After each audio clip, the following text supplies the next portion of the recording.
भारतीय जनता पार्टीचा दहेगाव जिल्हा परिषदेमधून तुम्ही विजयी झालेला आहात, काय पहिली प्रतिक्रिया असणार तुमची?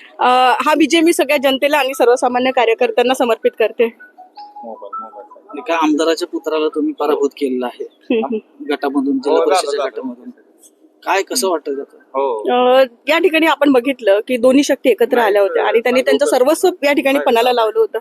पण जनता ही कामाच्या माणसासोबत उभी राहिली. कोण काम करतं आणि कोण जनतेच्या सगळ्या प्रश्नांना उपलब्ध राहतं, याला जनतेने आज कौल दिलेला आहे, विजयाचा कौल दिलेला आहे. आणि आमच्या सगळ्या भारतीय जनता पार्टीच्या कार्यकर्त्याचं या ठिकाणी मनापासून अभिनंदन, कारण त्यांनी दिवस रात्र यासाठी मेहनत घेतली होती. विरोधक भाजपचा सुपडा साफ करू म्हणत होते, आज कोणाचा भाजपचा सुपडा साफ करून म्हणले होते, काय आव्हान करतात? आता त्यांना काहीतरी तरी बोलावंच लागेल विरोधात असल्यानंतर. त्यामुळे आता कोणाचा सुपडा साफ झालेला आहे हे समोरच दिसलंय.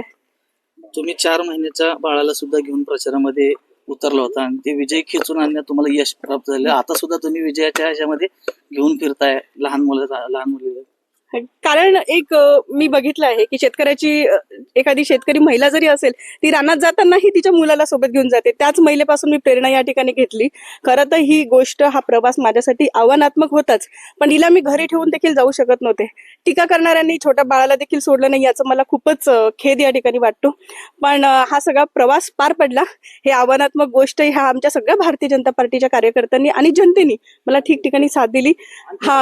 हा विजय मी त्यांना समर्पित करते. भारत माता की जय, भारत माता की जय, वंदे मातरम. रामभाऊ सातपुते आप आगे बढ़ो, हम तुम्हारे साथ हैं. संस्कृति का आप आगे बढ़ो, हम तुम्हारे साथ हैं.